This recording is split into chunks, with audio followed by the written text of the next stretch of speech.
The sun was sinking low over Maple Avenue, staining the quiet suburban street with gold.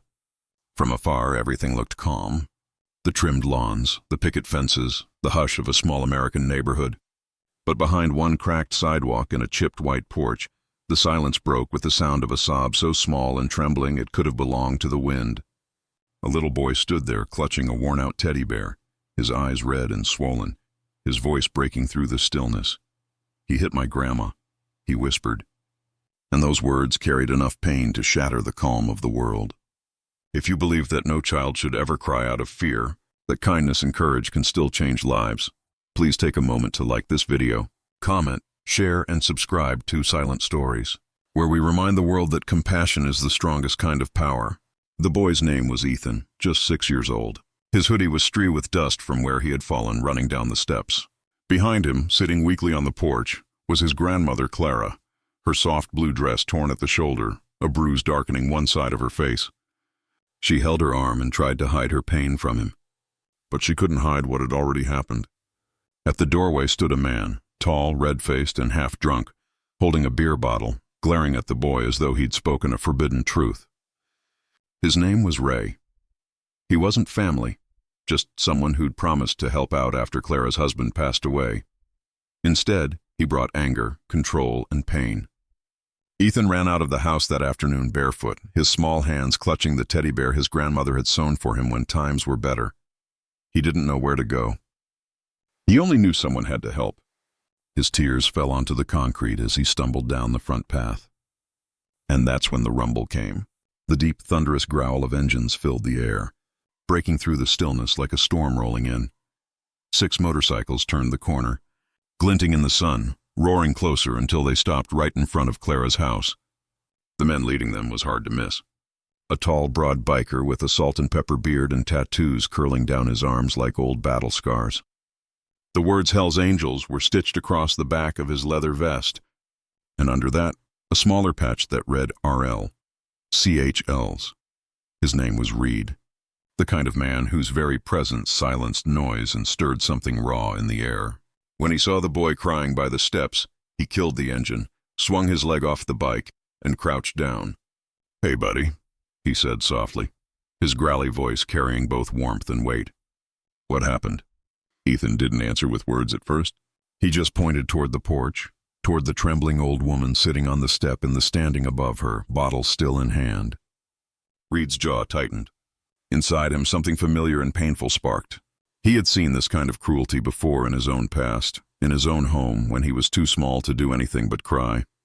But now he wasn't small, and no one, not while he was around, was going to make a child cry like that again. Reed slowly stood, his eyes never leaving the drunk men on the porch. The rest of his crew, 5 men in black vests, stood behind him in silence, a wall of quiet judgment and power. The neighborhood was watching now.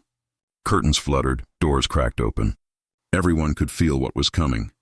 Ray tried to straighten, his bravado flickering between arrogance and fear. "This ain't your business," he muttered, his voice uncertain. But Reed just walked forward, calm, steady, unstoppable. The sunlight hit the chrome on his vest as he stopped at the bottom step, looking up. "It became my business," he said quietly the moment I heard a child say those words. Ray's hand trembled, the beer bottle lowering slowly. He glanced at Clara, the woman whose kindness he'd crushed, and then at the child who had run to strangers for help. His lips quivered with some twisted excuse that never made it past his throat.